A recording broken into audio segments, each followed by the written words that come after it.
To have this weather and to have the beach and this racetrack, this is paradise. You can't beat it. This is the Breeders' Cup World Championships from Del Mar. Oh, it's wide open. Who's it going to be? Sierra Leone does it in the Breeders' Cup Classic.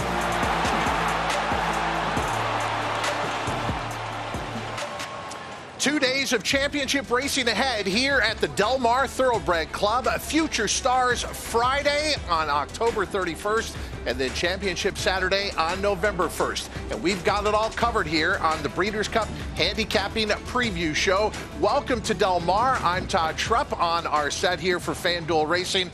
Behind a very busy paddock behind me. You need help with that table? They are setting up for a lot of the festivities that lead up to the Breeders' Cup.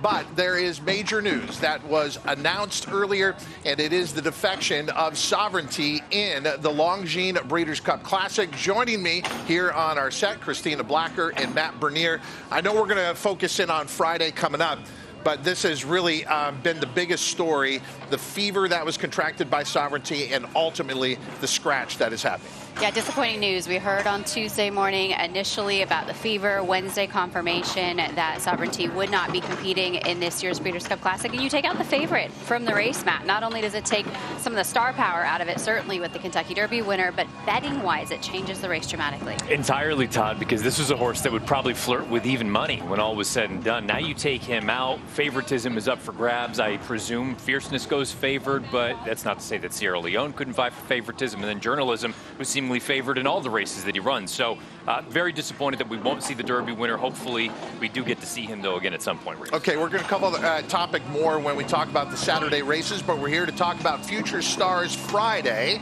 and there are going to be a number of Clips Awards decided on the racetrack on Friday here. Which future star are you looking most forward to, Christina? I think for me, it's Ted Noffey in the juvenile. He's undefeated. He's 3 for 3. He's already proven around 2 turns. I think that Claiborne Breeders' Futurity is going to be the key race in determining the winner of the Breeders' Cup this year. How many tables are we bringing in here? What future star are you looking forward to, Matt? Juvenile fillies turf. Aidan O'Brien always comes with good horses, but it seems like the past few years he's come with the elite of the elite. Precise is no different. We saw Lake Victoria, how awesome she was last year.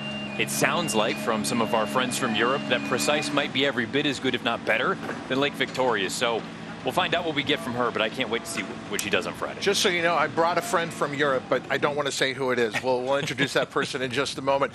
The value of the Breeders' Cup. It always happens every Friday and every Saturday. Let's compare the value of the Breeders' Cup races versus North American races just on a daily basis when you take a look at it. These are not grocery prices. These are individual wagers like the Breeders' Cup win payout. The average win payout is $18.29. That's 64% higher than what you get on a daily basis in North American racing. You look at the exacta, 209% higher. The Breeders' Cup is 2 of the best betting days, Matt, by far. Yeah, no doubt about it. These are the 2 days that all of us as horse players look forward to the most, and the reason these sort of wagers pay off what they do, Christina, is simply because you're going to have instances Friday and Saturday where horses are going to go off at 8 or 10 to 1, and they'd be favored in any other race they'd run in. Everybody deserves to be there. They've all earned their way in, especially those challenge winners. So big value on some talented runners. Christina, the idea of this Future Stars Friday is to obviously show the up-and-coming stars on our sport and maybe give us a preview of next year when you think about the big targets for 3-year-olds, the Kentucky Oaks, and the Kentucky Derby races. So we've got 5 of the 14 championship races on Friday, and here is that connection to their big goals in their 3-year-old season. Yeah, I really like this since we pivoted to sort of the reorganization of the 2-year-olds on Friday, the Future Stars. And for the fillies, those are the fillies that are going to have their eyes on the Kentucky Oaks moving ahead to 2026. Same thing for the juvenile, moving ahead to the Kentucky Derby next year. Well, as I mentioned, I brought a special friend with me today. Many of you have seen him on center court at Wimbledon. He also is one of the top voices when it comes to cricket. And when he's not on those big international stages, he's covering outstanding international racing. But if you ask his friends, his real passion is snooker. Talking about Rishi Prasad. Welcome to Del Mar, Rishi. Yeah, what great form, my friend. Yeah. Yes, thank you very much. And thank you for talking about snooker. I don't think I would ever have spoken about snooker in this country before. It is a pleasure to be here alongside you guys, working with you this week in the build-up to two of the greatest days in the sport of horse racing, two of the greatest days in sport, in all honesty. And it's a joy to be here supporting the Euros. Obviously disappointed about sovereignty, but hopefully we'll be celebrating, in my opinion, between 4 and 5 European wins over the 2 days. Oh, confidence Setting coming a line. in. All right, well, let's find out which races you're most confident in. And we start on Future Stars Friday with the Breeders' Cup Juvenile Turf Sprint. Taking a look at the field, and here the morning line does reflect the competitive nature of this race, and a horse, Matt, that we got to see at Keeneland. Schwarzenegger we'll talk about, but Rishi, what about True Love and this horse's chances for trainer Aidan O'Brien? True Love is an outstanding filly. She won at Royal Ascot, and she brings some of the best form into the race. But keep an eye on the horse who finishes second to her here, a horse called Havana Anna. In the blue sleeves, white colours, the star on the cap. Now, True Love and Havana Anna fight out the finish. With a furlong to go, bearing in mind this race was over 6 furlongs, Havana Anna just had the edge on True Love. But in the last furlong of what is a stiff 6 furlong race at Newmarket, they're now climbing the hill here at Newmarket. True Love just has a little bit too much stamina for Havana Anna. And yes, True Love was good at Royal Ascot. She's maintained a good level of form all season long. But I think the trip of this Breeders' Cup Juvenile Turf might just tip the scales in favour of Havana Anna. Obviously, Aidan O'Brien has a record to be envied anywhere in the world, but when it comes to Wesley Ward, and especially the advent of sprints on the turf, he's pretty good, Christina. Yeah, he's been unstoppable, certainly with these young horses as well. He has saddled the winner in 3 of the 7 runnings of the Juvenile Turf Sprint. It's only gone to the Americans 4 times. 3 of those 4 have been Wesley Ward. Christina, get down! Get to the chopper! Schwarzenegger! It's a gerrymandering! Get away! I think the biggest problem they had was getting this horse into a race. They entered him so many times, waiting to unveil this son of Not This Time. He was second on debut. He would come home a gate-to-wire winner in the Indian Summer that you're taking a look at. He wins by a half length in the end, took a nice step forward in terms of his thoroughgraph progression as well. Certainly a big player in the race this year. And then coming in from Canada is Sci-Fair, but a horse that we got to see debut at Saratoga. Matt, it is amazing how George Weaver has developed into this top trainer in this category, juvenile sprinting on the turf. Yeah, and on top of that, not just sort of your prototypical speed types. You've got a filly like this in Sci-Fair, who, Christina, we've seen her go to the front, but then in the Algonquin, her most recent win at the beginning of October up at Woodbine, she breaks very sharply, and you'll note that she kind of comes to hand very kindly down on the inside. She ends up letting everybody else clear off. If you use something like Timeform US, the pace of this race was not very quick. So the fact that she's able to rate the way that she does, sit about 5 lengths off of it, and basically just drive around the field as if she's a car and everybody else is tied to a post, I thought this was spectacular. If you're not including the Europeans, Todd, to me, this is the most impressive piece of tape that you're going to see coming into this race. I think it's one of the most impressive pieces of tape you're going to see coming into the entire weekend at the Breeders' Cup. To see a horse do something like this, especially a young horse, to show that new dimension. She is a daughter of Not This Time, and as Matt mentioned, she swings around and just circles the entire field here. Absolutely motors home. She earns a 7 on thoroughgraph. She's 3 1/4 lengths clear in the end. She's a little tank. George Weaver, with 2-year-olds in those turf sprints, he is 35%. She can win on the lead. She can win from off of it. Showing that versatility in a field like this at her age is very dangerous. Rishi, sometimes when we look at these races at the Breeders' Cup, we don't have an exact gauge of how the Americans match up to the Europeans and vice versa. But in this case, should we look at the performance of Lenny Lou and the Queen Mary and say America's got just as good of a chance in the Breeders' Cup Juvenile Turf Sprint as the Euros? Well, I think Lenny Lou proved at Royal Ascot that she's matches up well with the European horses. That's fair. But I would say that the race that she competed in at Royal Ascot wouldn't be quite at the same pitch as, say, True Love against Havana Anna. That's the very best of the 2-year-olds in terms of the fillies. But Lenny Lou was perhaps a little unfortunate in where she was positioned in this race, but she's run with a great deal of credit. And I don't think, even though she's drawn out wide, that's going to be a huge issue for her. I can see her running a really big race. But I still think that the Cheveley Park Stakes with True Love and Havana Anna, that represents the best bit of form on offer. The Breeders' Cup Juvenile Turf Sprint, our first championship race of the 2 days, and the first race on Future Stars Friday of the championship races will go as race number 6. Selections, Matt Bernier first. I think this pace could be very, very quick, and what we saw from Cy-Fair, that versatility, the ability to shut off and come with a run, I think could be the difference maker. I'm going to go to George Weaver. Rishi, it sounds like you are leaning One True Love. No, I'm going to go against True Love. I think the trip will just tip things in the favor of Havana Anna. I think she's got a little bit more pace, and if she's close enough to the pace turning for home, she'll just see off a fast-finishing True Love. Let's move on to the dirt. Our second championship race on Future Stars Friday will be the NetJets Breeders' Cup Juvenile Fillies, moving to the main track at 1 1/16 for 2-year-old fillies. And when we look through this group overall, I think with the way things have played out, it is a wide-open year. I would agree with that. Tommy Jo is definitely the headliner going into her final prep race in the Alcibiades, but getting a little late, kind of wandering deep stretch there. She crossed the wire second, was elevated to the win. We'll talk more about her in just a moment. Bottle of Rouge, the 2-horse at 9-2 for Bob Baffert. She's an interesting horse. If you look at her debut, she was climbing. She took a lot of kickback. She absolutely hated it. In her second start, she went gate to wire on the front end. In the race that you're looking at, she stayed wide and was able to maintain an outside position, never facing the adversity that she faced in her debut with that kickback. I think she has a lot of talent. I'm not questioning her at the distance as she stretches out to 2 turns, but from post position 2, she is going to face that adversity again with the kickback most likely, especially with her stablemate wanting to go forward. Just not sure what we're going to get from this filly at 2 years old. Bottle of Rouge, your Del Mar debutante winner, so obviously experience here at Del Mar. But Matt, you and I were in Lexington, Kentucky for the Alcibiades, a race that commonly leads to the NetJets Breeders' Cup Juvenile Fillies. When you look back over the years, very consistent record of horses who have emerged out of that race. It's been a very productive race coming into the Breeders' Cup, and maybe this year will be the same. I don't know how you felt, Todd. Watching this race live, I thought Tommy Jo was supposed to stretch out with no issues.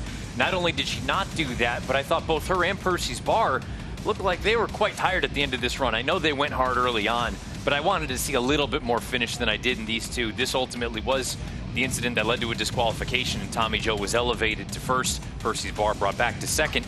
Christina, I don't know how you feel. I think they both need to do much better if they're going to win this race. It's not going to be the key race for me coming forward into the Juvenile Fillies this year. I thought they both looked like they were staggering home a little bit. But to be fair to Tommy Jo, when she took that bump, she lost her lead, she lost her focus, she lost her momentum on the short stretch at Keeneland is all very difficult to overcome. So I'm not going to write her off at 2 turns, but she won't be my selection. I don't know that you can pick and choose. Either you are against that race or you're for that race. Yeah. You got to use both forces.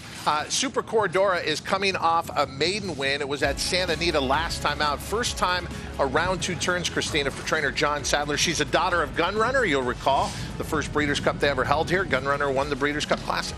Did indeed. What's interesting about this race, and also if you take a look at the backtrack of Meaning, the other offspring of Gunrunner, they both split horses down the backstretch and won decisively. It's the added distance that this filly really relished. Matt, she has a strong late pace figure. I like her. She's my top pick here. I'm with you. I went to Super Corridor as well. It's a combination of things. The questions I have about the shorter prices in this race, but then what you just saw on that tape, I think she's got as good a chance as anyone in here. And this is the race, Todd, to me. If you're trying to blow up multiple race exotics, this is the one that you do it in. The NetJets Breeders' Cup Juvenile Fillies. Rishi, which of the Europeans do you prefer in here? I prefer the European Meaning. Having looked through the race, looked at all the videos, it just strikes me as quite an unusual prep for the fact that she's won that one race at Los Alamitos and comes here off the back of what was a very impressive win. And there is a bit of substance to that form from what my homework tells me. She cost, what, 440 grand?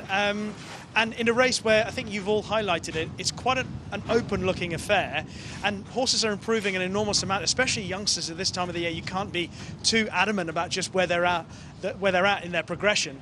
I prefer to take a chance on a horse like her with a completely unexposed profile at a decent double-figure price, I hope.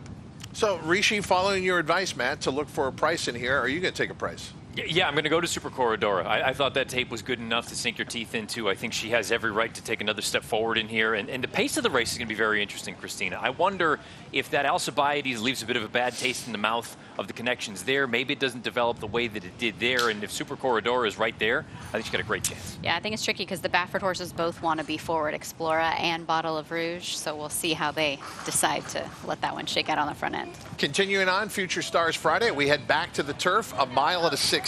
Race number 8 on the card is the John Deere Breeders' Cup Juvenile Fillies turf to go a mile over the Jimmy Durante turf course.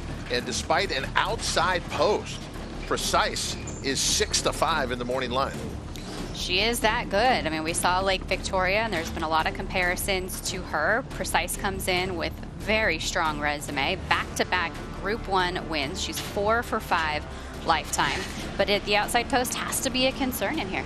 Rishi, how good was Precise at Newmarket last out? This is a very, very impressive win from Precise. In terms of her peers and her generation, she's absolutely blitzed them here in the Group 1 Fillies Mile at Ascot.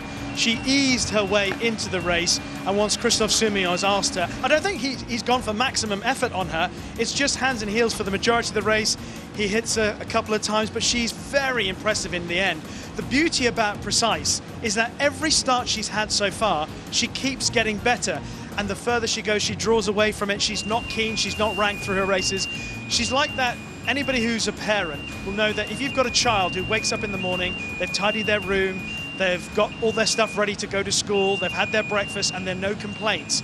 That's what Precise is like for Aidan O'Brien. She's very easygoing, very uncomplicated. She's the type of horse who will be happy wherever she is in the race. And I don't think Christophe Soumillon or indeed Aidan O'Brien are at all worried about the fact that she's on the outside. They'll find whatever position she's going to find herself in, and she's going to be too good for them.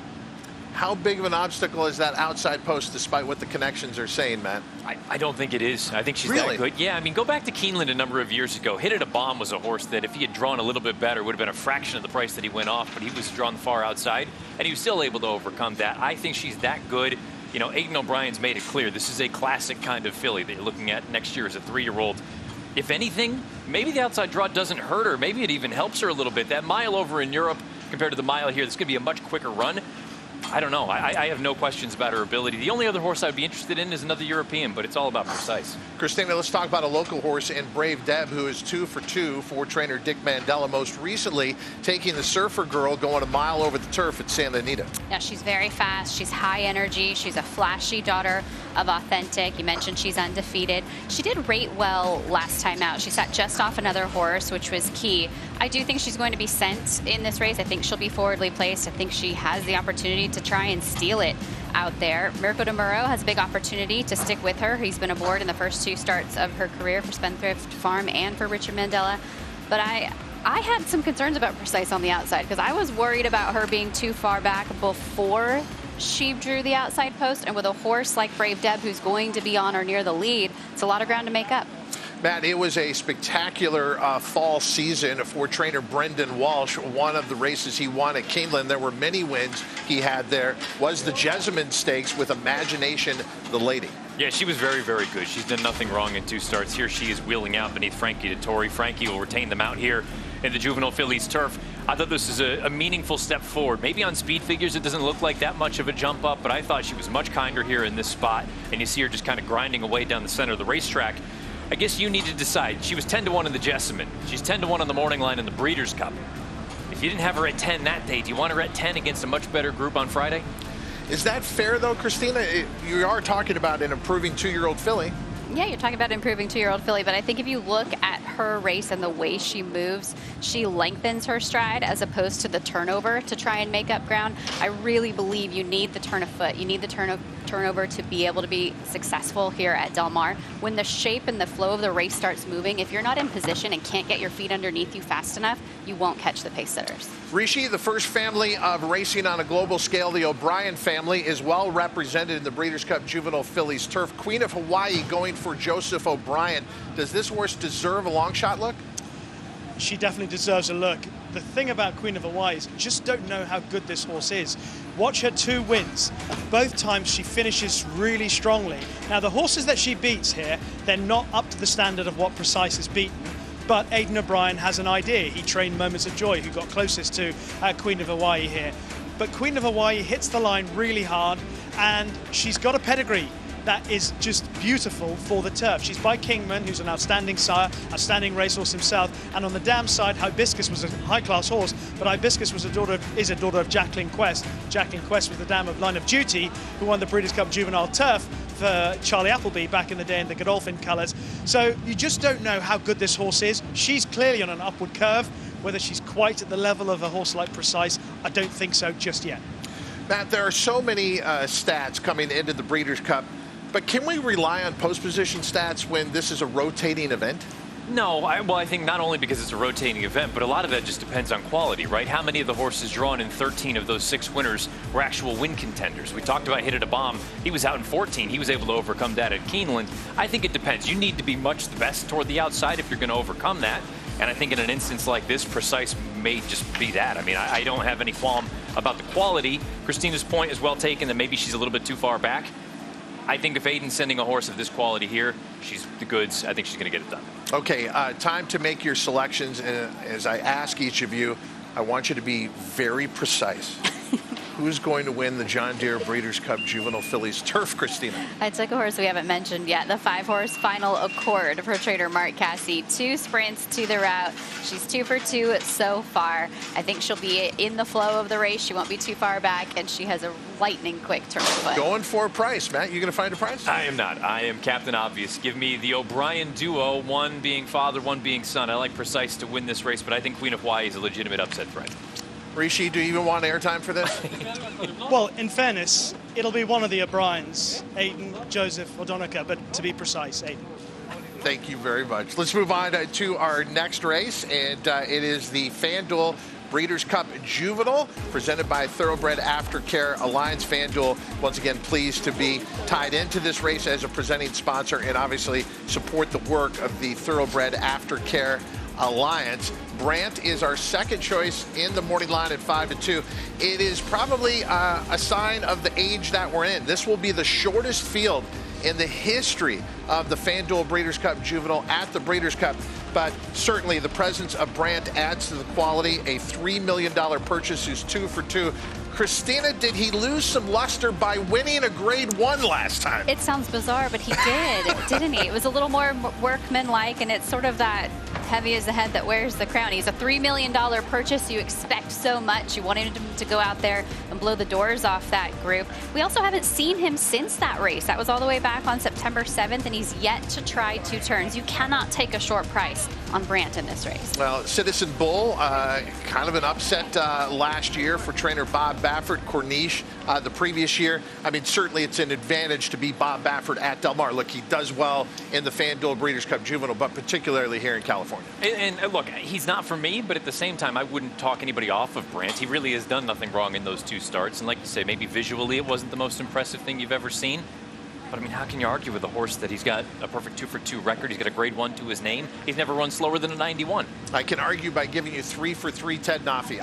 He's looked better. He's already gone around 2 turns, and it seems like, Matt, he just gets better race to race. He's the sort of horse that fits the profile of a horse that you think not only is good now, but should be good later on as well. That the longer is going to be the better for him. I think if you look at some pace figures that are out there commercially, he's actually one of those horses you would say he's on a bit of an uptick, where he successively runs faster as the race goes on. I thought this was just kind of a knockout performance, and he's being a good horse in blackout time. We'll talk about him more in a moment, but Ted Nafi has done nothing wrong in 3 starts. He's handled everything that's been thrown at him. Christina, he's handy enough that he can be close to the front end. He's not pace dependent. There's really not much to knock about him. I think 4 to 5 is reasonable. I agree, and I like the outside draw for him as well. I think he's shown the ability to sit just off the pace if he wants to. He can see what happens with those horses to the inside, and he's also got the mind of a really nice racehorse. Nothing seems to phase him yet. Well, one thing we've been talking about with all these races on Future Stars Friday, they're young. They can take a step back. They can move way forward. I'm starting to come to hand a little bit more on the idea with Intrepido. I thought that horse took a move forward last time out when winning the Grade 1 American Pharaoh. that was just a case where this horse was overlooked at 8-1. He's always shown ability in my mind. He does maybe back up the form of Brandt. His first start of his career was against Brandt, but I think he has improved quite a bit since that first meeting. This 3/4 length margin of victory doesn't tell the whole story. He was boxed in for the majority from basically the 5/8 pulled throughout. So you can look at it one of two ways and say deceivingly short margin, probably should have won by 2 or 3. I go back, Christina, dirt races that you've got 3 horses across the wire, I typically don't think are very good. But at 8-1, if you like him, have at it. Yeah, we talked about Cy-Fair as being the best piece of tape. I think if you watch that entire race, that's the worst replay for a horse in terms of trouble that he was able to overcome. So definitely a deceiving margin of victory. He's on the way up. Rishi, who wins the FanDuel Breeders' Cup Juvenile presented by Thoroughbred Aftercare Alliance and stamps themselves as the early favorite for the Epsom Derby? That would be something else. I'd love to see that one day. But Todd, I'm with you. I like Intrepido as well. I like exactly what you said. It looks like he's getting better. He won here at Del Mar 2 starts back, where he was handy. He's in stall 1, gate position number 1. I thought he could get out and be handy again. And I love what he did in the last part of that American Pharaoh. You watch the finish again. I know the quality perhaps isn't quite what Ted Noffey's achieved, but you watch him change his legs in the last 100 yards of the race, and he's going away. He digs in, and I like that about this race because quite often it becomes quite a attritional contest, and I like the fact that he was happy to dig in. Christina, where are you going in this race? Ted Noffey. I went back and forth between him and Blackout Time, actually. I think the Breeders' Futurity is going to be the key piece of video and the replay that comes back to have something to say about this race, but I went with the undefeated Ted Noffey. Matt? I went to Blackout Time. You talk about these 2-year-olds jumping up. This is a horse that in 3 starts has not taken a backward step right after the race. And I know he was handled by Ted Noffey, so anybody that wants to sit there and say he's just not good enough, so be it. Ken McPeak was adamant. We're just going to wait for the run at Churchill Downs in November. We don't have to go to the Breeders' Cup. And instead, here we are. I take that as a vote of confidence. Kenny is always a confident horseman. I think Blackout Time's got a decent chance to upset. 2 of our 3 analysts taking upsets in the FanDuel Breeders' Cup Juvenile. One of the first times that I met a guy named David Woods on our set, someone turned to David and said, "Are you Eddie Woods' kid?" I'm like, "Who's this Eddie Woods guy?" I came to realize he's one of the greats. He's the Oracle of Ocala. He is responsible for getting horses ready before they go to the racetrack. And when you look at his graduates going through the Eddie Woods School of getting prepared, look at the horses he has this year. And if we put up a resume, Christina, of great horses that he's had throughout his career, it's remarkable what Eddie Woods has done. Yeah, we'd be here all night going through all of those names. Good luck to all of the graduates of the Eddie Woods School. One more race to talk about on Future Stars Friday, race number 10 on the card, the 5th and final championship race for that day. It is the Breeders' Cup Juvenile Turf. Grade 1 2-year-olds going a mile. And in here, Aidan O'Brien once again has come with the goods, and over the years this has been a very good race to his yard, Rishi. Yeah, Aidan O'Brien has won this race 7 times before. You heard from Matt about Hit It a Bomb, winning from 14. Well, it's going to be a big task for his hope here, Stad. Aidan O'Brien, of course, he is closing in on his own world record of 28 Group or Grade 1 wins this season. He could get ever close to it on Friday and perhaps go past it on Saturday. An outstanding trainer, as we know. And Stad was one of his leading contenders going into this race, but that post position draw on the outside of the field is awkward for him, primarily because he can be ranked out of the gates. Now, when he ran in the Dewhurst Stakes last time out, that was over 7 furlongs, and although he broke quite nicely and he got into a good stride for the first 50 yards or so, what he did after that was a little bit worrisome. He was a bit too keen after that, and it probably cost him in the last 50, 100 yards of this Dewhurst. Now, the horse in the grey with the white cap and the check sleeves, that's the eventual winner. Go on. But at this point, you'll be happy with Stad, and then all of a sudden, he just changed his legs there, and it's a little bit too keen under Crystal Simeon, and that has cost him. Now, if he's doing that on the outside of the field over a trip that he's not been over before, that will leave him a little bit exposed. Since Royal Ascot, he hasn't quite managed to get his head back in front, and he's run some very good races, and he brings high-class form. But I think from that post-position draw, he doesn't have as much in hand as, say, Precise does over her rivals against his rivals. So I think he's more vulnerable. And Gestad has shown that, having been beaten as the favorite in his last 3 starts. I couldn't agree more with the way that Rishi laid this out. I mean, for a horse on the outside, if we're talking about outside draw to outside draw, precise to Gestad here, Christina, the fact that this horse can get a little bit crazy early on, I think that could end up costing him. Conversely, Precise, she's going to be able to just chill out at the back and come with her run. Or Precise drops back too far, gets beat, runs second. He gets ranked coming out of the gate, and Simeon says, go on with it. I'll sit fourth and blow him away. Gestad, despite the concerns, is a 9-5 morning line favorite in the Breeders' Cup Juvenile Turf and has to overcome the outside draw as well as some other concerns that Rishi pointed out. Rishi, the 10 Ardesia for trainer Hugo Palmer. We don't get to see him very often. Wow. Not Hugo Palmer, but the horse. Absolutely. I mean, 12th start of the season. This will be his 3rd start in 3 weeks. I think he's getting better, though, Todd. Really? I think he produced a career best here at Ascot. Now, he is in the red cap on the outside, just about to challenge Mission Central, who wins. Mission Central, of course, runs in the Juvenile Turf Sprint. But Ardesia, he got gelded after a very disappointing run at Royal Ascot in the summer. And then since then, and even the first run after Royal Ascot, where he eventually finishes 13th, and he's beaten a long way, he's actually been getting better with every run. That run where he finished 13th, he never got a run. And since then, it's been a really good, consistent level of form. And his last run, he travelled best of all, and he was in behind horses in the early part of the race. Now, it's likely he's going to have to be in behind and in and amongst horses, and I think he responded to that last time out, and he finished really strongly. That was over that stiff 6, as I mentioned at Ascot, that is a stiff 6 furlongs, so a little bit more distance of ground, strong pace, get in behind horses. I think he's going to run his best ever race, and with doubts about Gestad at the prices, I think you're talking about a horse who, incredibly, having his 12th run as a 2-year-old, is just blossoming. I love it. Ardesia just ran 2 weeks ago on British Champions Day. Truly a throwback. Christina, let's talk about a local horse in Hey Nene for trainer John Sadler. Little unusual for John Sadler. He doesn't go to Monmouth very often, but this horse debuted at Santa Anita to kind of start the year 1, went to the Tyro Stakes, came back to the home base of California, and won the Del Mar Juvenile Turf rather easily. Yeah, I think he's dangerous in here, and I think he went to Monmouth because Sadler knew he sort of had the goods, and if you want to get into a race like this, you need to be a stakes winner. So rather than chancing it to the last opportunity and that Del Mar Juvenile Turf, he sent him back to Monmouth. He was a winner that day. He'll be forwardly placed, especially from post 13. They'll have to catch him.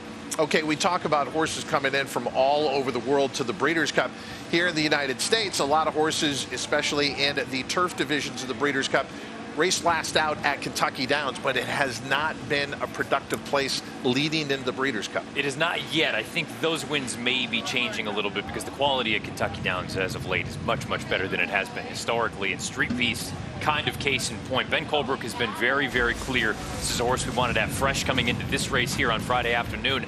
And Christina, it's hard to argue what he's done in 3 starts. The debut even, I know he didn't win, but he was quite good. He came back and he won that allowance race at Kentucky Downs, parlayed it into this. This was on a week turnaround. He blows the doors off of a decent field, not a great field, but just visually, he ticks all the boxes. The mile at Kentucky Downs is going to play a lot farther than the mile here. That would be my only concern with him. I like the fact that he pops the gate and he puts himself right into the race as well. That's going to help him, and if he is fresh, he should be pretty forwardly placed. I didn't think that many horses changed positions in that last race outside of him, but the fact that he could come back and do it again in a week is very impressive. Rishi, the Breeders' Cup Juvenile Turf, is this one of those 4 or 5 wins by the Euros over the 2 days? It is.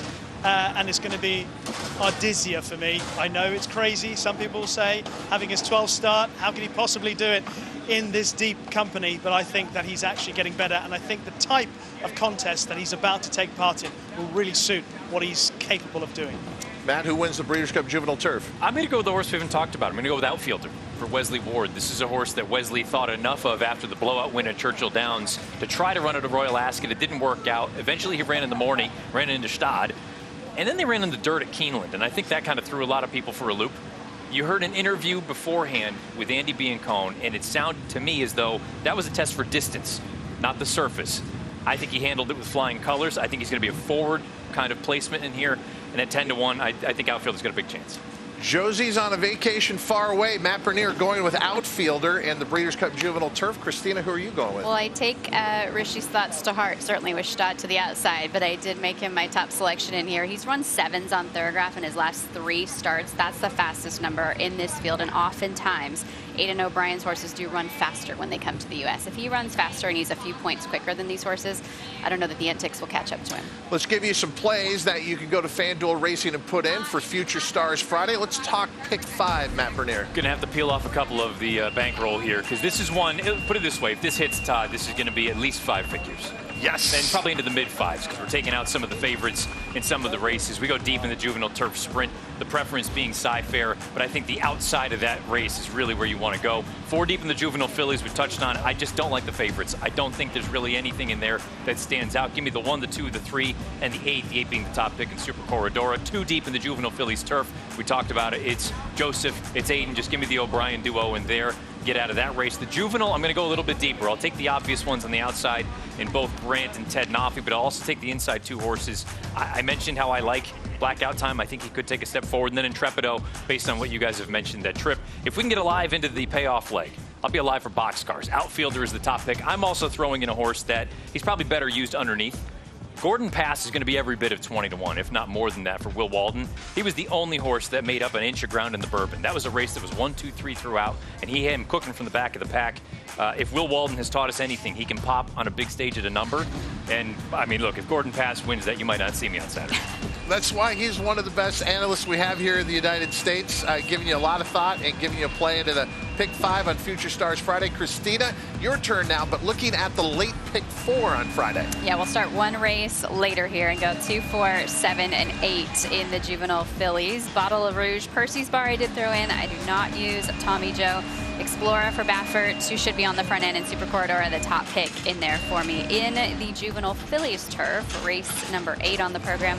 I thought Ultimate Love was interesting from the inside at a price. She's undefeated at 3 for 3. We've seen the winner of the Salima come here and be successful in this race before. She's improving quickly. She's going the right way, so I wanted her on the ticket at a bit of a price. The 5 horse was the top pick, who we discussed in there, and then the 8 and Precise on the outside. Race 9 is the Juvenile. I'll just go 2 deep. I think the Breeders' Futurity top 2 decide it with Blackout Time and Ted Noffey, and then if we get to the Juvenile Turf, certainly have some coverage there. The 3 is outfielder, Matt's top selection. I'll use the 8, Start Contrast, who is, I think, improving pretty quickly as well, and already has a win over this course. Ardesia, who we heard about from Rishi, and then the 13 and 14, Hey Nene on the front end for Sadler, and Stad to the outside. Both those plays are available through FanDuel Racing Future Stars Friday. Rishi, do you know how to drive a forklift? Not yet, okay, but I'm really fancying it now. All right, we need you to stick around then. We're going to have you analyze Saturday for us. But thank you for watching our coverage, our Breeders' Cup Handicappers preview of Future Stars Friday here on FanDuel TV. You can play it all at FanDuel Racing. For Matt Bernier, Christina Blacker, Rishi Prasad, I'm Todd Schrupp. Until next time, may all your photo finishes be winning ones. Preparations well underway here at the Del Mar Thoroughbred Club to host the Breeders' Cup World Thoroughbred Championships. Welcome back to our set just off the paddock here at Del Mar. I'm Todd Schrupp. Very pleased to be with Christina Blacker and Matt Bernier of NBC, and you're around with us here on FanDuel TV. But big news about Championship Saturday and the defection of Sovereignty, your 6-5 morning line favorite in the Longines Breeders' Cup Classic. Yeah, one of the biggest stars in thoroughbred racing globally, and certainly the star of the Classic is the favorite. Sovereignty will not go after spiking a fever. Really disappointing not to be able to see him in the race, Matt, and it certainly changes it significantly in that we're taking out the betting favorite. Taking out the betting favorite, taking out far and away the likeliest winner, and now, Todd, even you can go down the rabbit hole of saying maybe Horse of the Year is up for grabs now with Sovereignty not running on Saturday. Rishi, obviously a big disappointment for U.S. racing fans. What is the view from you? Rishi Prasad joined us, our international racing expert. You've watched him on Breakfast at the Breeders' Cup all week long. Obviously, you were very close to that situation on the backside, and big disappointment here for Godolphin with Sovereignty out. Hugely disappointing. I was standing next to Scott Hazelton as he interviewed Bill Mott, who furnished us originally with the details on Tuesday that Sovereignty had spiked a temperature, and then the following morning Scott interviewed Bill Mott again. It struck me how sanguine he was about the whole situation. He took it very much in his stride. I think he took it a lot better than a lot of us. I started the week off by saying that I felt like a child at Christmas when I growing up, just being a racing fan, turning up to see the very best horses that will leave a memory for a lifetime. And I thought that's what I might get with Sovereignty. I hope something will still do that at the Breeders' Cup. Sadly, it won't be Sovereignty, but I hope that he stays in training and we might see him in 2026. It is disappointing, but we also spoke to the depth of the race. It's still a fantastic race. We have 9 championship races, Christina, on Saturday, and the Longines Breeders' Cup Classic won't be the final one. There will be 3 races after that, but it is still a phenomenal race. Absolutely phenomenal race and a phenomenal championship Saturday to look forward to. The turf sprint at 5 furlongs. The turf, the longest of the Breeders' Cup races. Here are the dirt events on your screen as well. And the Classic, of course, a defining race and Horse of the Year honors on the line. Our first championship race on Saturday will be the PNC Bank Breeders' Cup Filly and Mare Sprint. They will be going 7 furlongs on the main track here at Del Mar. It has already been announced that Fille Blanche is out. As far as where to go in here, Sweet Azteca, she's brilliant when we get to see her, Matt. Yeah, and that is the key, when we get to see her. She's run twice here in 2025, but they've both been, frankly, blowout wins. I know the first one at Los Al was only by a length and a half, but I call it a blowout win because it came against Copian, who was going to be one of the favorites in the sprint against the boys. She followed it up with that big win in the Rancho Bernardo here, admittedly against far weaker company than what she'll face on Saturday. But Christina, her game is speed, speed, speed, speed, speed. That would be my only concern, because I think there is some other speed in this race to keep her company. Yeah, there is some other speed, but she's training very well. We saw her in the mornings on breakfast at the Breeders' Cup. I thought she was geared down across the wire in both of these races. She seems to be getting better at the midway point of her 5-year-old season. Okay, Hope Road, what is she best at? She's been a mile winner here at Del Mar, but then she went to the East Coast and won the Ballerina going 7 furlongs. Is this her ideal distance? I think it is. I mean, this to me is a defining kind of race, and if she repeats this on Saturday, I think you're looking at a likely win contender. She goes and beats a horse in Scylla, who was very close in the Spinster just a few weeks later, going 2 turns. Will be in the distaff. Will be in the distaff, yeah. and is kind of a sneaky wise guy horse. Christina, look, I've never been the biggest fan of Hope Road, but after this, you have to take her seriously. You do, and she was huge coming around the turn there. Just a real decisive move. She seemed to love everything about Saratoga. It was a career best for her in terms of her thoroughgraph figures. I wonder if she can come back and do it again. I'm glad she's had a lot of time. That race was back on August 23rd, and the Baffert horses don't often bounce or regress because they're trained for so much fitness. But that is the fastest race on her form, and it's the one she needs to run if she's going to win the Filly and Mare Sprint. Keeneland form is going to be big at this Breeders' Cup over the 2 days. A good example here, and the Filly and Mare Sprint are the top 2 finishers coming out of the Thoroughbred Club of America Stakes. An upset winner that day was Praying. She's getting better and better, isn't she now? Is she good enough to win this race? I don't know. She needs to take a big step forward here. I will say distance, I think, is going to be her friend. She's never gone the 7-furlong trip in the past, but the way that she finishes, she gives off the impression to me this is actually going to be in her sweet spot. And as for the other filly in this race, Christina, I just think Vava's lost a bit on the fastball. I would agree. And with Praying, I like the way that she kind of wore them down in this race at 6 furlongs. She gets the extra panel to work with. She's well drawn on the outside. Johnny Velasquez, such an excellent judge of pace. I think he'll give her every opportunity to run her best race. Christina, there were always expectations for Tamara given her pedigree. She's a daughter of Bolt Doro out of the Great Beholder, but she has had a spotty racing career. Is she a realistic contender in this race off of just one start this year?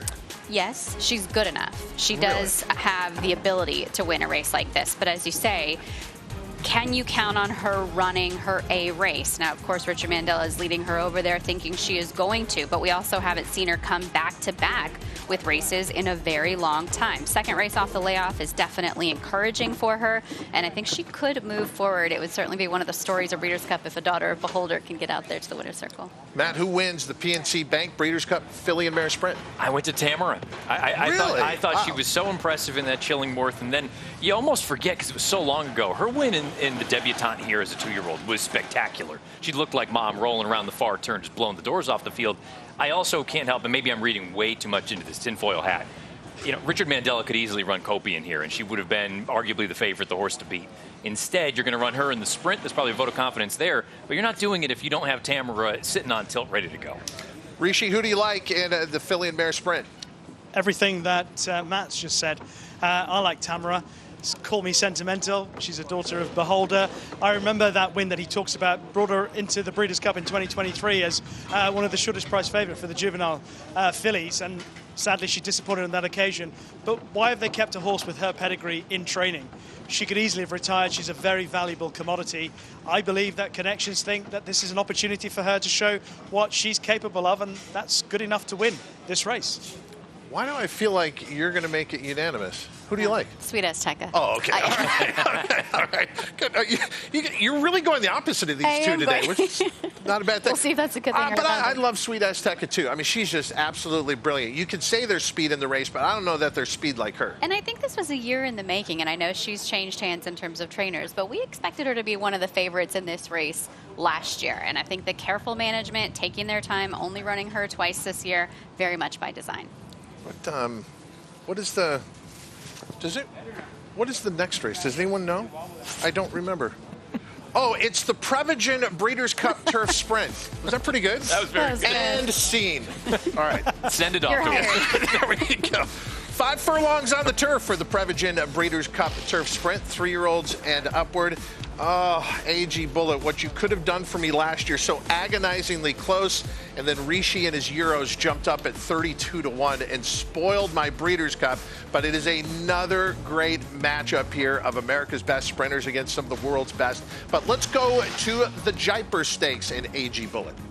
Taking on the boys here in the Jaipur, and she comes home by 2 lengths in the end. This is 2 starts back on her form at Saratoga. She would follow this up with a victory in the ladies' turf sprint over at Kentucky Downs, going 6.5. I had my doubts about her last year, Todd, on the cutback to the 5 furlongs. I felt like she was always more of a 6.5 miler type. She ran so well at the 5 furlong trip in this race last year, and I think she's better this year than she was back in 2024. That win by Starlust. It was, first of all, a great ride, Rishi, but can we expect more from the Europeans this year, breaking our hearts of the American hopes? Well, I think in general, I think the Europeans will have another successful trip to the Breeders' Cup. As the years have gone by, we've just got better with a number of top-class horses who have been able to achieve what some of the great horses of years gone by. Earlier today, I was chatting with a couple of people about Dancing Brave getting turned over here all those years ago, and how much things have improved and how our runners have improved our strike rate. You have a look back at 2024, more runners, 6 wins, 5 wins in 2023, 6 wins in 2022. It's got better and better every year, and I'm hoping that once again we'll have success. I think this is going to be a tough race for us, though. However, Arizona Blaze ran really well in the juvenile turf sprint last year. Here he is, beating his stable companion Bucanoa Fuerte, who also runs in this race. Now, David Egan could have ridden either horse. He's gone with Arizona Blaze, who's pretty versatile over 5 and 6 furlongs. He's a really tough, hardy horse. And I imagine that ideally, David Egan would want to get out and get a good position from stall 3 and probably help force the pace. Because this horse sees 6 furlongs out so well, he want to ensure that he's on the front end of the pace, and I think that might leave him a little bit vulnerable. Watch out for She's Quality, who's also in this race, running on really nicely. She's been a consistent horse, hasn't got her just rewards for a pretty decent season. I think Arizona Blaze is probably the best of the Europeans here, but I might be against him. A horse who's just come to hand into the Breeders' Cup Turf Sprint. You saw last time out at Kentucky Downs, Matt. That is Bear River. He went gate to wire, and the profile of Kentucky Downs is speed is dominant. So do we take away from this performance because of that? I don't think you want to take away from it simply because his run 2 back, Todd, I thought was equally as good, and that was from slightly off the pace. Now, he did walk the dog on the front end here. They didn't go very hard early on, and he had plenty in reserve. But this is a horse, you want to talk about dirtied up form, Christina. Take out the sloppy try at the fairgrounds and the dirt try last November at Churchill Downs. His turf sprints interstitial throughout there, they're all very good. This is a race that has been known to throw us a curveball from time to time. I'm using him on all the tickets I play. I know that one trainer in here that was thinking about Kentucky Downs, David Fox, ultimately came here. We'll talk about the Green Flash in just a moment, but She's So Spicy is a horse that when she is on her game is very brilliant at this 5 furlongs over the turf. And look, I mean, to sit and talk about pace, I mean, with a sizable field, there's going to be pace everywhere, but She's So Spicy has shown the ability to rate. She has shown the ability to rate. She's very, very fast. She's been very impressive. She was the winner of the Music City last out, but she is a 3-year-old filly taking on olders, taking on the boys as well. I'm looking forward to what we get from her and certainly what we see from her at 4 years old, but I think it's a tough ask for a 3-year-old filly. She's So Spicy, 6-1. You tempted it all? 6 is probably pushing it, but I like her a lot. I think this is one of those, I said to Christina before we started, I have these horses that for months you look at and go, this is her spot. I said, I'm not going to get off now. I know she's got some pace. She's the opposite of Bear River, and that replay that you saw from Bear River, soft pace, kicked away, she went hard from jump, and she still found another gear. I think she's sitting on tilt. Daughter Matoli, who's one of the best Breeders' Cup sprint runners we've seen in recent years. So we mentioned the Green Flash. Trainer David Fox with Reef Runner was thinking about going to Kentucky Downs, but ultimately opted for a race here at Del Mar in the 5-furlong Green Flash. And for a moment, it looked like a brilliant move. It ended up being a controversial finish. Here's a look back. It is the Grade 3 Green Flash Handicap. They win and you're in at the Breeders' Cup Turf Sprint. A win today from Motorius very well could solidify favoritism for the Breeders' Cup Turf Sprint here in November. He's been in on mode here for the last month, just kind of keeping him sharp and happy. Reef Runner's a nice turf sprinter based on the East Coast down at Gulfstream Park for trainer David Fox, taking on much tougher here with an outside draw. This is a big decision to come out here and run in a Breeders' Cup win in your in race. What led to that decision? Mostly the surface, because it's a tighter surface and he wants it tight. A spot on the line and the Breeders' Cup Turf Sprint. It's the Green Flash Handicap on FanDuel TV. They're off in the Green Flash. Motorius had a lot of work to do. He got pinched back early on, rolled on the far outside. So David Fox said, I've got this horse called Reef Runner. I'm thinking about the Green Flash at Del Mar. Phil D'Amato, short walk to the winner's circle if he were to get there with Motorius. Motorius has been swung to the far outside. Still a lot of work to do. Into the final furlong. Book Smart, None Hudson. Coming up the rail is Reef Runner on the outside. Here comes Sorrento Sky charging down the middle as well. Motorius just kicked it in. Here he comes. And Beyond Brilliant too. Here's the wire. Oh, it's a photo finish. Reef Runner or Motorius hit the wire together in the Green Flash. What a thrilling finish. It comes down to a photo. Number 12, Reef Runner was first. Number 10, Motorius second. And this is what the win and you're in is all about. Okay, there's an inquiry. Why? You know, the 12 did come over in the early stages. They are looking at the start. You bothered him a little bit. They can't do anything about that. Stop. Is this something, if you have the 12, you should be concerned about? I would definitely be concerned. The number 12 comes over on the number 11, who saws off the 10, and that's why Motorius ended up so far back. I don't think he's that bad. It's not as though Reef Runner just came over and completely wiped him out, right? He didn't really establish that position. There are 3 stewards, essentially 3 referees, and it just has to be a majority decision. Remember what's on the line here. A spot in the Breeders' Cup Turf Sprint. So this is everything for the winner. Here's the announcement. The stewards have disqualified number 12 Reef Runner from first to second place.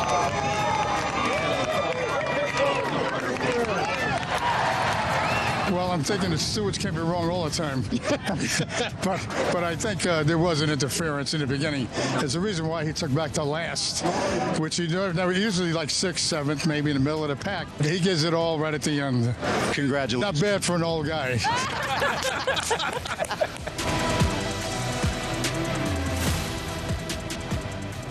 Well, again, you can have your opinions on that disqualification. The main thing is Reef Runner got to his goal. He is in this race, and he's a serious contender. He is, and I thought he showed a lot in winning the Eddie D coming down the hill at Santa Anita in his subsequent start. It's very rare that you can find a horse that can be as effective at 5 furlongs here at Del Mar, and also at 6.5 coming down the hill. He is sharp and on the improve right now. And it was further proof, Matt, you got to be a little bit lucky to win this race. Absolutely. I mean, you need a lot of things to go your way. I think that's part of the reason some speed types, maybe you want to give a little bit of a look to them. I went to She's So Spicy. Christina, I think your point is well taken. A 3-year-old girl taking on the older boys, these salty veterans. Not an easy thing, but I believe in her quality. This is what she wants to do. Christina, who wins the Prevagen Breeders' Cup Turf Sprint? I took the mare, AG Bullet, in her second attempt here in the Turf Sprint. Can be forward lead place, and I think she's better this year than she was last year. Rishi, an upset last year in this race by the Euros. Will they take the Breeders' Cup Turf Sprint again?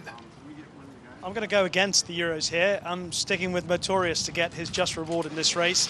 I'm hoping that the pace of the race is strong. I was thinking Arizona Blaze will go forward, maybe She's So Spicy. Motorius gets a run round the inside rail. It was between him and Reef Runner, and I've gone for Motorius to get his head in front this time around.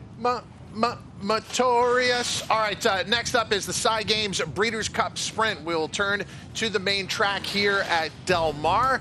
Straight No Chaser is back, Christina, to try and defend his title in this race. He is, and looking forward to seeing him back out there. He's well drawn on the outside in post position number 12. I know that was something that was very important to my husband Dan, who trains this horse, wanting to be drawn to the outside, and he's also drawn to the outside of Ben Tornado, which is key.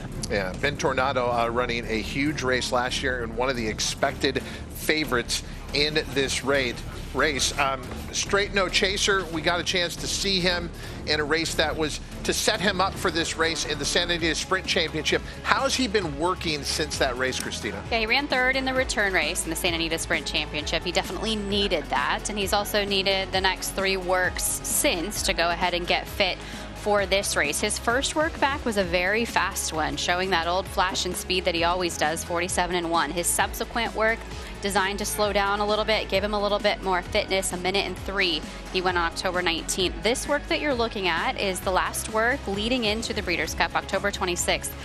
Dan takes every detail to heart, and one of the details he always considers is working this horse at 9 o'clock in the morning when the track is virtually empty.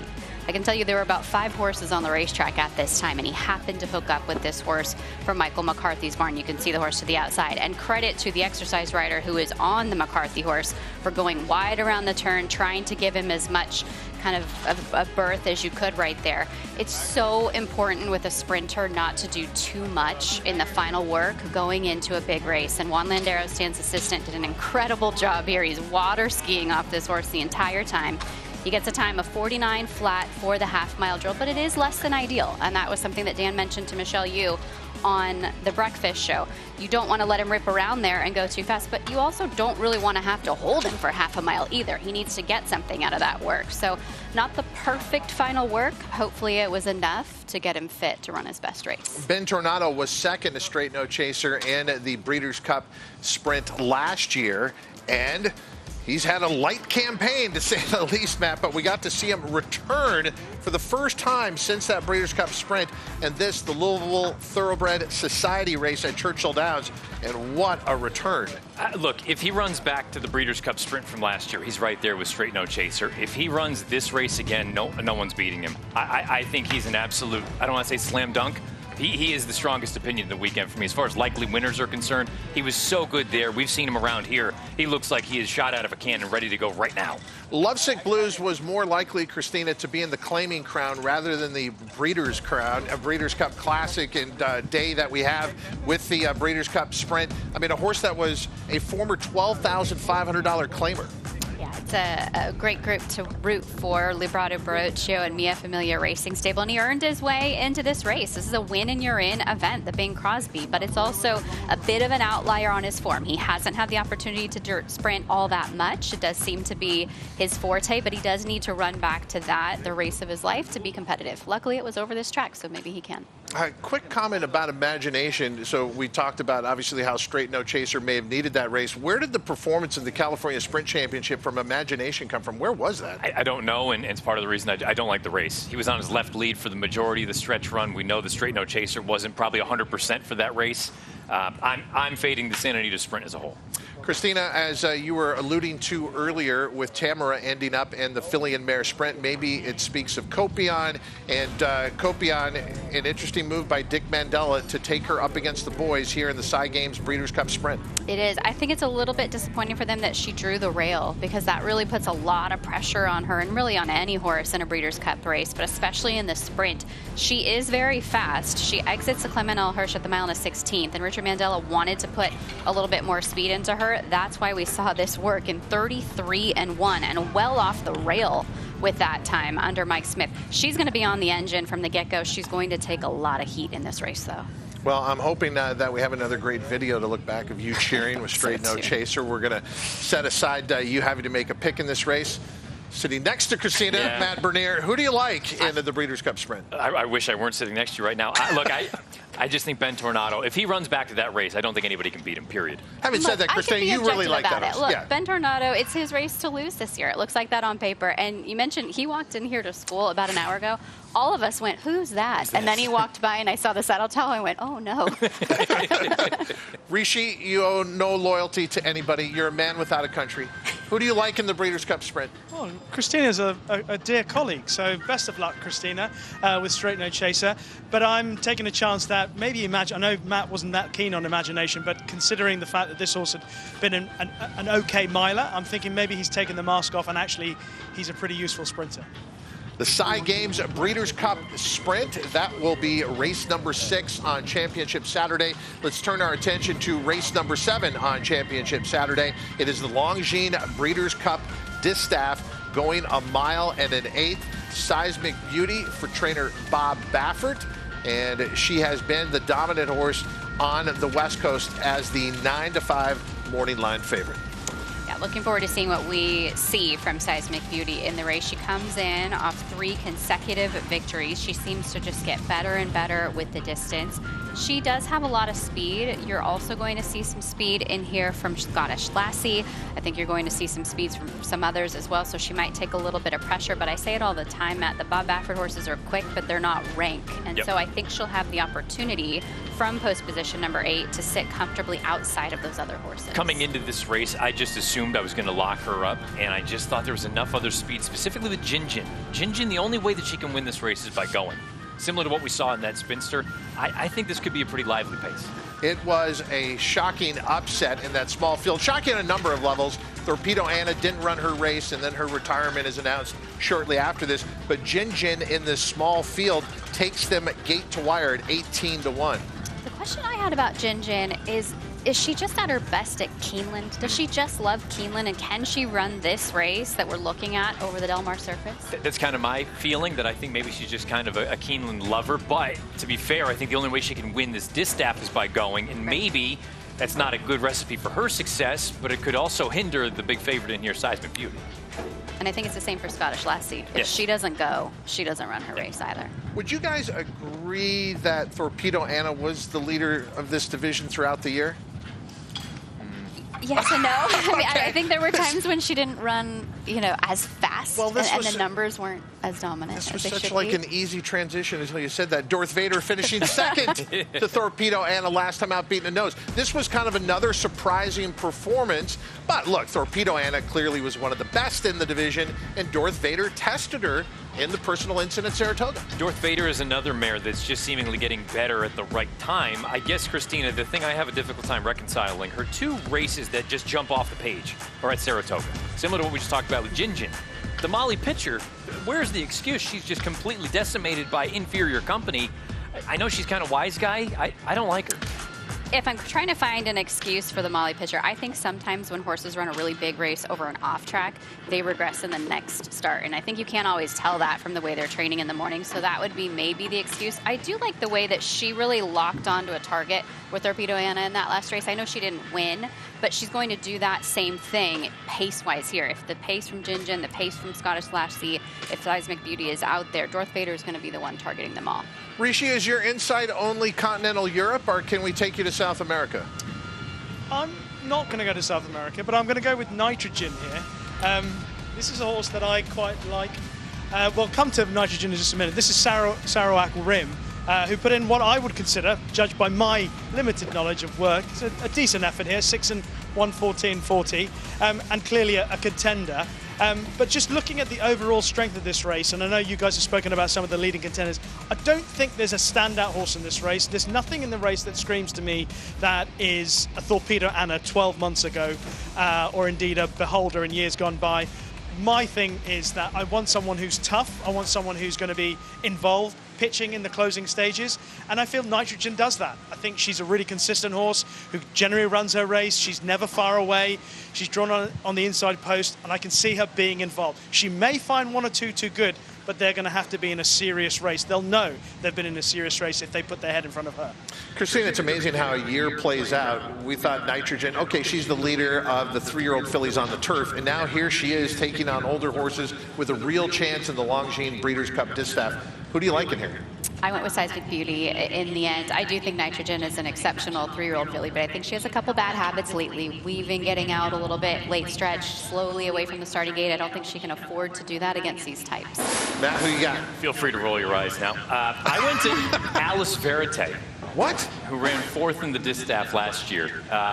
This is a horse. She broke poorly that day, but if you watch any of her Japanese form, she actually can be very forward. As a matter of fact, in the Victoria Mile, she opened up by about 10 lengths down the backside, almost hung on to spring a giant upset. I think this pace is going to melt down. I don't think she's going to be up part of it. She at least showed a willingness to close. There was no pace in that distaff. I don't like this group. Give me a boxcar result. Give me Alice Verite. Japan's on the board. So I get crickets when I mentioned Torpedo Anna as the leader of the division. You're picking a horse that ran 4th, beaten 7 lengths to Torpedo Anna last year. Makes sense. Could be a wide open race. All right, let's go back to the turf. It is the Longines Breeders' Cup Turf, Grade 1. And Christina, I think you have to start with how this plays out at Del Mar over the Jimmy Durante turf course, the trip that they have to go. It's the longest Breeders' Cup race at the 1.5 miles, and they do start on the backstretch, but they do come up to that first turn pretty quickly. It's a little bit more than it's kind of showing you here. So I think it's to the benefit of horses that are drawn a little bit more to the inside to go ahead and be able to establish that early position. Longest Breeders' Cup race at the full 1.5 miles, a 3-turn event. Rebels Romance, Rishi, when you talk about ageless wonder, that phrase was invented for Rebels Romance, but Rebels Romance is a horse who can go anywhere and compete at the highest levels. Yeah, Germany, Saudi Arabia, US, Dubai, Hong Kong, Qatar, and of course a pretty good horse at domestic shores in the UK as well. He won at Royal Ascot this year, and I remember interviewing William Buick after the success. Very emotional for the Godolphin team. It was a tough week for them, but Rebels Romance got them out of trouble, and William Buick said, he's my best friend. So he clearly means a lot to them. But the truth about Rebels Romance is, whilst he's an outstanding horse, he has been an outstanding horse. He may be not quite as good as Mini Hawk, that's my opinion, but watch him here at Del Mar. He is very good in all sorts of conditions, and particularly when he can get a soft lead, he's going to be hard to pass if he goes forward on William Buick, under William Buick from his good stall position. But I think Rebels Romance sets a very decent standard. But look at, say, Mini Hawk, who ran in the Arc. She started favourite for the Arc. And I think to myself, if Rebels Romance were allowed, being a gelding he's not, if he were allowed to have run in the Arc, Mini Hawk started favourite, I think Rebels Romance would have been a double-figure price for this race, which shows the gap between Mini Hawk and Rebels Romance. Mini Hawk, outstanding 3-year-old, who got better and better as the season went on, and this was her best performance of the whole season so far, because she and Darius have pulled well clear of some high-class horses, and Darius only wears her down in the closing stages. Now, one or two experts, some scribes, suggested that maybe if Ryan Moore had ridden Mini Hawk, he might have delayed the challenge and she would have won the Arc. I'm not sure about that. I thought Christophe Soumillon did everything he was expected to on her, and she ran a terrific race. So I think she's the standard setter. I think there's a fair gap between her and Rebels Romance. Well, you brought up Dancing Brave, and I'll never forget how disappointed Brock Scott was after that. Is there any concern about coming from the Arc to this race in your mind? In the old days, yes, I would have been concerned, but it's now not an issue. Have a look here. I mean, Aidan O'Brien himself with Highland Reel, who was second back in 2016. Also trained Found, who was 9th. St Nicholas Abbey, who was 5th. Sir Michael Stout trained Conduit, who won it in 2009 after finishing 4th. And further back, you've got Aidan O'Brien's High Chaparral, who's twice 3rd in the Arc, and he came on to win it in 2002, 2003. And I remember one of my favourites, Bill Sudsky, was 2nd in the Arc, and he came here and won it in 96 under Walter Swinburne when it was held at Woodbine. When we're talking about geldings, Christina, and obviously you're going to get a lot of attention with Rebels Red, what about our 7-year-old gelding, Gold Phoenix? He loves this turf course. He does. He's a very special horse. He's won the Del Mar Handicap 4 years in a row. And fortunately for him, the Breeders' Cup is here over his favorite course. I thought he ran the race of his life last year when finishing 4th. Perhaps he can come back and try to get a piece of it again. I wouldn't put him on top, but he's definitely a horse that we'll root for. Okay, one of the more interesting horses because of the way he walks around is Goliath in here, and they've spent a lot of money to supplement him to this race. They have indeed. They've supplemented Goliath. Looking forward to seeing what we get from him. He has a really nice turn of foot. The faster he goes, the better he looks out there. We're taking a look at last year's King George. Maybe Rishi can talk to it a little bit more. I think he has an excellent turn of foot, Rish, but it seems like it's a short burst. You have to time it just right with him. I think that's a very fair point, Christina. I also think this was when Goliath was at his absolute best. Look at the horses around him.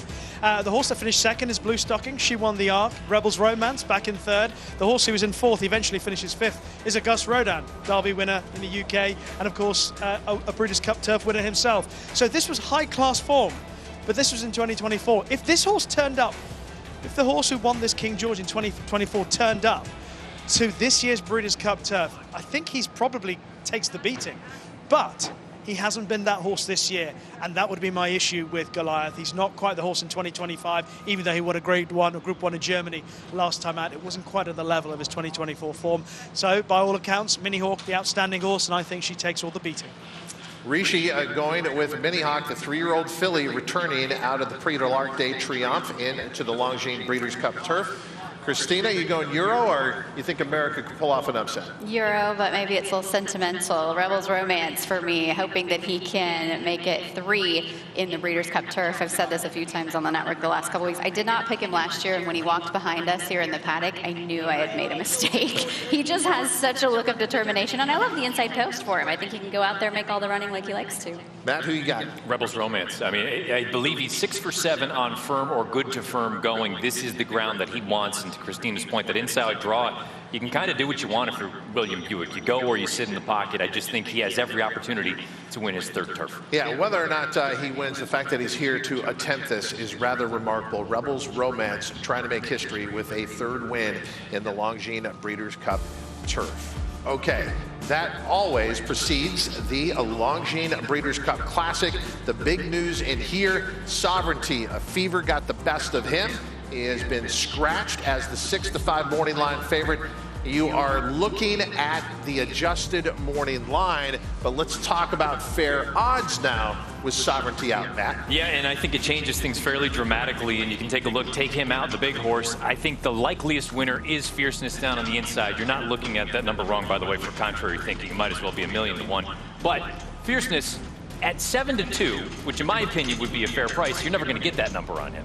The inside draw is no help with him. I think he's going to be in a really tough spot with contrary thinking to his outside. Nevada Beach is not a slow horse either. I think your value comes toward the outside, basically from 5 on out. You need to decide, based on the off odds, what you think a fair number is. I know a lot of people are going to go to Forever Young. I think a lot of people will look at the winner of this race last year, Sierra Leone.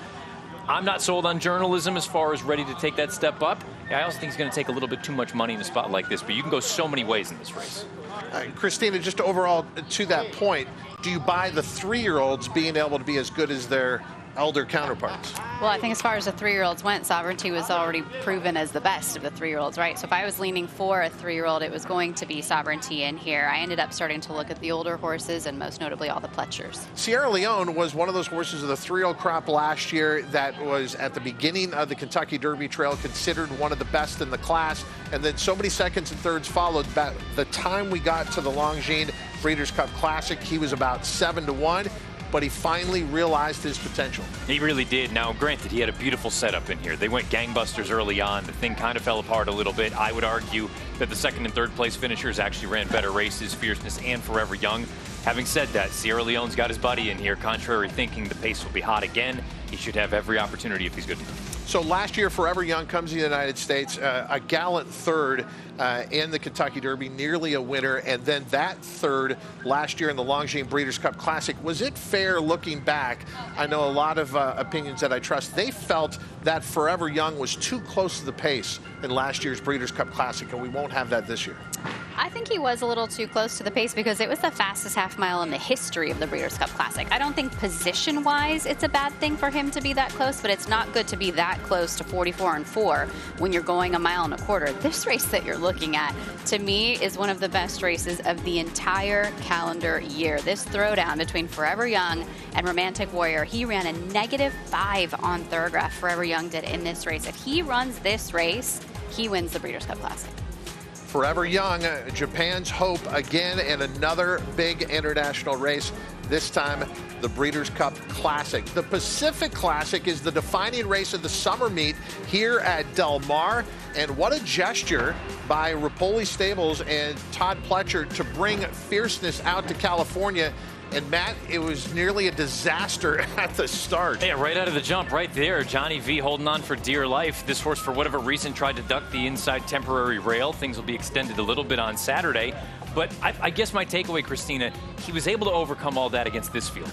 This is a much better field on Saturday. If you have any kind of issue like that, or if contrary thinking happens to make your life miserable, I just don't know at a short price if I want to find out he can overcome it all. Yeah, I thought the same thing. I thought, he pretty clearly handled journalism in this race, and I like the fact that journalism is a little bit fresher coming into the Classic this year, but he can't have any of those things go wrong for him against the likes of Mindframe, of Antiquarian, and some of the others. And the inside post is a hindrance, no matter if he had done that in the Pacific Classic or not. If he had just drawn the rail, independent of what we saw in his last race, I think it's still an obstacle to overcome. Christina, you brought up Thorograph numbers. Matt, I know you take a look at those numbers as well. Is there an angle here regarding Thorograph numbers? There is. If you're looking for a horse that maybe is a bit outside the box, that has races fast enough to win, we're not talking about the Forever Youngs or the Sierra Leones or the Fiercenesses. Antiquarian is right there, and this is a horse that I've never really thought of as the cream of the crop, but he is slowly but steadily getting better. His run 2 back in the Suburban, got a giant number, I believe it was a -4, and then he comes back here in this Jockey Club, and he gets the job done. Say what you will, I understand Sierra Leone had a compromised trip, avoiding a Rat Ortiz after he had been dismounted, but you can't take away from this horse, who is finishing just as well, if not better, I think, than Sierra Leone. He get his final quarter in 24-4, a 108 buyer, a -1.5, I believe, on Thorograph. To me, the price discrepancy between he and Sierra Leone is not going to be accurate. I think he is a much likelier winner than he's likely to go off. I think he's probably around 15-1. I'm going to pick him. Rishi, we talked about the depth of the field, but look, the absence of sovereignty has changed a lot of opinions here. It's made it a very different race. Where are you going in the Longines Breeders' Cup Classic? We're going with last year's winner, Sierra Leone. That's the standard setting race for me. The Breeders' Cup Classic in 2024. I thought Fierceness had a clean run through the race. Forever Young, maybe a fraction too close to the pace, as already mentioned on the set. And I think maybe if he's ridden with a bit more restraint, he could get a bit closer. I disagree with Matt. I think that Sierra Leone was the horse to take out of the Jockey Club Gold Cup. I thought he ran a terrific race considering how far back he was in the early stages.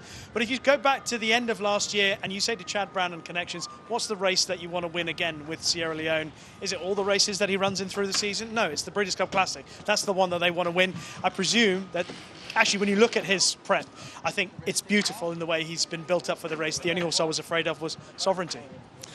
Okay, if we're going to talk Sierra Leone, we have to have a mention of the fact that he's got a rabbit in here. You talked about you can name any price on contrary thinking. Does that rabbit really help his chances in the end? Do you think this is needed? Well, I think it kind of opens up the race a little bit because you are going to see them sort of string out, sort of. But I don't think that Fierceness is really worried about the fractions that contrary thinking is setting as a rabbit. Fierceness is almost going that quickly anyway. So if it's him or if it's Nevada Beach pressing him, is he really that much faster than these other horses that have speed? Yeah, Matt, it's not like all of a sudden he jumps in on the far turn like, there's a rabbit in the race. Everybody knows. So there's almost 2 races going on. Let the rabbit go. We'll run our race back here. But I do think that the draw kind of changes the dynamic a little bit. It's not to say that there's any kind of funny business going on, but if you're Florent Giroux on contrary thinking, not only is your job to ensure pace, it's to make Fierceness's life as difficult as possible. Don't allow him to get out. Don't allow him to get into his stride. If you just kind of hem him in there, you're not doing anything wrong. But if you can kind of kill 2 birds with 1 stone, set up your uncoupled stablemate and possibly compromise the other big horse, nothing wrong with that. So Rishi thinking that Sierra Leone's going to join Tiz Now as the only horse to win back-to-back Longines Breeders' Cup Classics. Christina, who wins? I ended up with Mindframe in the end in here. I think you listen to Todd Pletcher, and he's always thought that this was actually the most talented horse in his barn. I'm disappointed the way that it all worked out, that he didn't really get a proper prep, but he did run around there. They're training him into the race, and he's better than he was last year. Matt, where are you going? I'm going to Antiquarian. I just think this race, you take Sovereignty out, you take the draw into consideration, I think anything could happen. But wait, there's more. The Longines Breeders' Cup Classic will not end at Championship Saturday. We have 3 more championship races, and one that is always great year in and year out is the FanDuel Breeders' Cup Mile presented by the Permanently Disabled Jockeys Fund. Notable speech a horse based in Europe, but is used to coming to North America, Rishi. Yes, he's been to Canada. He won the Woodbine Mile. In fairness, he was a very short price to win this race, and he does it impressively enough. But similarly with Charlie Appleby, talking about Sierra Leone and Chad Brown, for example, I imagine Charlie Appleby, when this horse got beaten in the race last year, he thought about how is he going to get him back to the Breeders' Cup to show what he can really do. Bear in mind, last year when he came to the Breeders' Cup, he had had a really busy year. Charlie Appleby knows what it takes to win this race. Space Blues, Modern Games, Master of the Seas, all sons of Dubawi, winning it 3 years in a row. Notable speech, a son of Dubawi. And he ran well in the race last year. He actually finished just behind Johannes. Now, last year he started his season early in the year, back in the winter.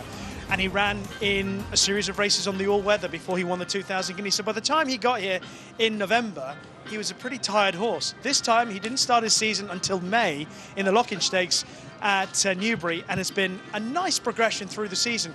He should have won in France, got locked up, couldn't get a run in enough time, just got pipped by Diego Velasquez. He had excuses for his run over 6 furlongs at Newmarket, and then, of course, coming over, getting a sighter in the Woodbine Mile. I think Connections are pretty confident he's going to go very close to win it. Speaking of very close to winning last year, and the Breeders' Cup Mile was Johannes, who based out here in Southern California. Different campaign this year. As a matter of fact, they started at Saratoga late in the year. That was a disaster in the 4-star Dave. He came back home, Christina, and he showed what he's truly capable of. He had an ambitious year last year, but he answered all the questions, and he was only beaten 3/4 of a length in the Breeders' Cup Mile when More Than Looks came up and over the top to nail him right on the wire. The trouble with the light campaign is when you have trouble and you don't really get a proper race out of that Saratoga event.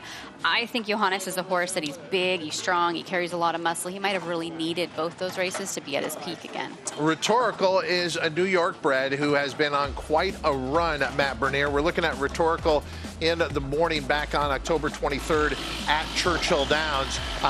One of the great stories of this Breeders' Cup is the rise of a young trainer like Will Walden, but Rhetorical is a serious racehorse, and he showed it last time out at Keeneland. And he's the kind of horse that if you just watch the tape of his replays, I know they were against New York bred company, you knew he was a serious animal, and they finally stepped him up, and he delivered. Christina, you had high praise of this workout. You thought this was one of the better ones of the entire meet. I did. It was one of the better ones of the breakfast show that we saw. I picked Rhetorical in here. I know he's taking a huge step into very, very strong competition, but I feel like the sky's the limit with the Son of Not this time. Formidable man, or as Larry Culmus would say, formidable man. Either one is right. I've asked Larry about it. So Formidable Man is also undefeated over this turf course, 6 for 6, Christina, at Del Mar. You have to take him seriously in here. I think sometimes he's a little bit forgotten and maybe overshadowed by some stablemates. Johnny Velasquez will take the call for the first time. Strong record at the distance, strong record here at Del Mar, improving pattern. He's fresh. Wouldn't surprise anybody if he goes out there and steals it. And Formidable Man hoping to parlay that local advantage here into the mile. Salon, we last saw at Longchamp, Rishi, and pulled off an upset. Was an upset winner prior to that as well at Deauville. Can he continue this winning streak? Well, just don't know how good Salon is. At the start of the season, Connection thought he'd improve and then he'd be a really good 4-year-old. I think he's caught them a bit by surprise how well he's going at the moment. He gets away with it on this occasion here in the Moulin. The horse in yellow colours, Rosalian, perhaps just couldn't quite get out in enough time. And in the end, he just didn't quite get there, and Salon gets the verdict. But Rosalian and Notable Speech are quite closely matched in their very best form. So that puts Salon right in the mix there with a horse like Notable Speech. I like Notable Speech. I think he's the best horse in the race. My one worry is he can be sluggish out of the gates, so he's going to need some luck. Matt, where are you going? I love Rhetorical. He's probably one of the stronger opinions of the weekend. I thought his run at Keeneland was not sort of a mirage. I think he is the goods. He's handy enough to be forward, and he's also got a kick still. I think Will Walden gets his first Breeders' Cup. We'll stay at the mile distance, but we'll now move to the main track. The second to last championship race of the 2 days is the Breeders' Cup Dirt Mile. And in this field, we have a horse who won the Breeders' Cup Classic back in 2023, White Abaro. You can get him at 8-1 in the morning line. And we also have last year's winner, Full Serrano, who pulled off the upset in the Breeders' Cup Dirt Mile, Christina, at 13-1. Yes, Full Serrano was so impressive last year, and it was quite the training job for trainer John Sadler. At one point, they actually had designs on this year's Breeders' Cup Classic with Full Serrano, but he finished second in the Goodwood, so they're backing him up in Trip again to defend his title here in the Breeders' Cup Dirt Mile. You'll take a look back at that race right now. Remember, we hadn't seen him since August in the Pacific Classic that summer. Sat on the sidelines, came in fresh, and took him nearly gate to wire here, finishing powerfully a year ago. And Full Serrano has had a light campaign so far this year. The exact opposite is what Mystic Dan has been up to.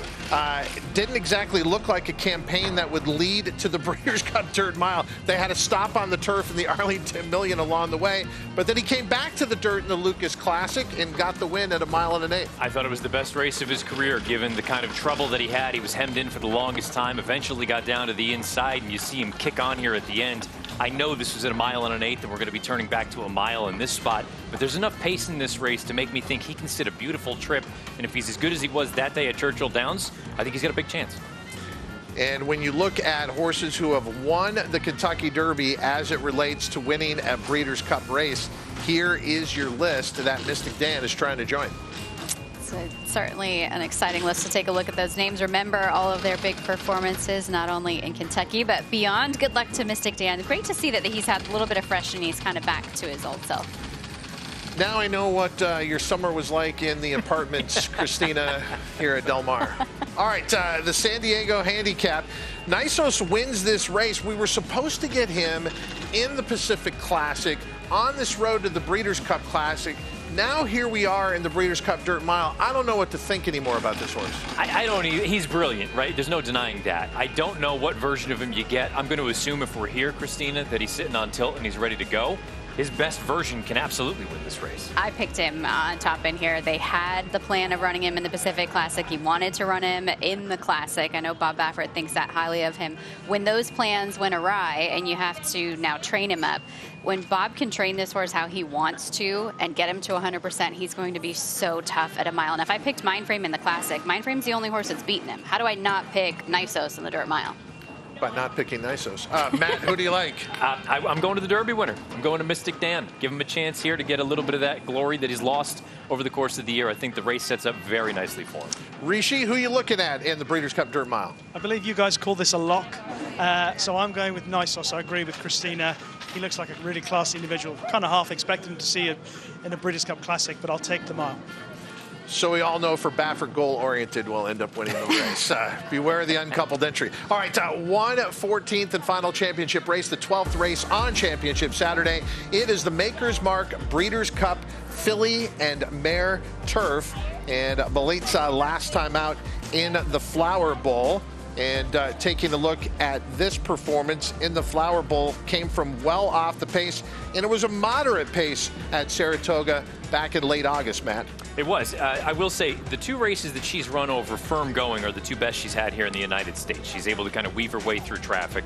The concern would be, what is she beating in these races? She's taking on a world different animal over here, and you can see based on her form overseas, nothing really to write home about. We'll find out if Miguel Clement can get her back to the winner's circle, but I guess at the very least, she's going to get the ground that she wants. Well, I would have to say, Rishi, if you're watching Belitza win some of our top races over here, you like your chances here if you're from the European point of view. What about Cinderella's Dream? Well, she nearly got it done last year. She ran a really good race, bottled up on the inside, couldn't quite get out in time. But she has had a decent enough season in 2025. And I wasn't entirely convinced that she was going to be the horse to beat in this race. But I interviewed Charlie Appleby earlier this week. And what I was struck by is when I said to him, which is the horse that he thought was his most likely chance of a win, considering he's got Rebel's Romance, Notable Speech, etc. He said Cinderella's Dream was his best chance of a win. And for a man with his strike rate at this Breeders' Cup, it might just be good enough for me. With See the Fire, ultimately, what do you think is her best distance, and is this the right distance for her? Well, I think 1.25 miles is her best distance. Watch this race at York. This is 1.25 miles on really fast ground, and they went a strong gallop. This was her most visually impressive performance. She cruised through the race, and look how easily she wins. Now, the quality of horses in behind her aren't going to be the same, or weren't the same, as she'll face on the weekend. But that was a perfect setup. A strong pace, fast ground, and she eased her way to victory. And she's got some high-class form. but the draw puts me off. She's going to have to be very, very good to defy that, and I'm not sure she's quite that good to be able to defy an awkward draw. It is a great conclusion to Championship Saturday. The Maker's Mark Breeders' Cup Filly and Mare Turf. Who's going to win? I took the 5, Gazora, in here. She was one of the runners in the arc. Didn't seem to handle the ground that day, but I love her turn of foot. You go back and look at some of the races where she was successful. I think she is going to absolutely adore Del Mar and can move forward here. Matt, who you got in here? I'm going to Chad Brown. We haven't talked much about Chad during this show. The 4 Village Voice, I thought her win in the way it was much better than the paper looked. She had a lot of trouble. She was able to overcome that. The firm ground clearly is what she wants. And Joaquin chatted with Chad earlier this week, and this was the only horse he named specifically. He said, I like her chance. I'll go to Village Voice. Rishi, name us a horse in the Breeders' Cup Filly and Mare Turf. We're going to the Bull with Cinderella's Dream. Cinderella's Dream. Well done. Great analysis for 2 days of championship racing. Thank you all very much. And a reminder of the outstanding wagering menu. You have got a great menu on Friday, and then look at Saturday, November 1st. Remember, 9 championship races. They'll get started in race number 4. So I wouldn't say pace yourself. It's such a good day. Just play as many as you possibly can. Christina, give us an exotic wager that you're looking at on Saturday. I'll be looking at quite a few, but we'll start and just show this pick 5 here. I'll just take the 2 logical horses in the turf in the Breeders' Cup Classic. I mentioned Mindframe as the top selection. Did use a couple others in there. The mile, I think, gives us some crazy results here and there, so that's where I wanted to go deepest. I'm singling Nisos, and then we'll go deep again in the Filly and Mare Turf to close it out. 50-cent pick 5, $120 investment. The final 5 races on Saturday. Looking at the final 4 races, Matt, how are you going to play? Wow, this is so different from what you gave us on Friday. $13.50, common number. Well, look, we uncorked the bottle in the pick 5 on Friday. We got to get a little skinnier here. Give me everybody in the Classic. I think anything could happen in there. I really like Rhetorical in the mile. 3 deep in the dirt mile, including the obvious ones. Nisos, Full Serrano. I picked Mystic Dan. And hopefully we get alive to the Filly and Mare Turf. And Chad, we trust. Give me Village Voice. Okay, I asked at the beginning of our handicapping preview shows, looking at Friday, who are you most looking forward to? Now with Saturday, who are you looking most forward to? Well, of course, sentimentally, Straight No Chaser, but Rebels Romance, I'm just such a huge fan of him. Cannot wait to see him compete again. Rhetorical. I believe in this horse. Just you take a look at the way that he has run. All of his tape has been spectacular, and I think he deserves to kind of show himself on an international stage and say he is every bit that good and then some. Rishi, what's the race you're most looking forward to on Championship Saturday? It'll still be the Classic for me, Todd. I still think it's a terrific race. Obviously, sad that Sovereignty's not going to take part, but there's some outstanding horses, and I'm hoping Sierra Leone follows in the footsteps of Tisnau. Rishi proved over the last couple of hours that he can stand us. No chair. Guy had no chair. Amazing. Rishi, you're phenomenal. Thank you very much for your insight. Matt, thank you. Christina, thank you. Good luck to Dan and Straight No Chaser and all the partners. Thank you for watching our preview of 2 championship days of racing. The Breeders' Cup at Del Mar, Future Stars Friday, Championship Saturday. You can watch all of the races on FanDuel TV and play at FanDuel Racing. I'm Todd Schrupp. Until next time, may all your photo finishes be winning ones.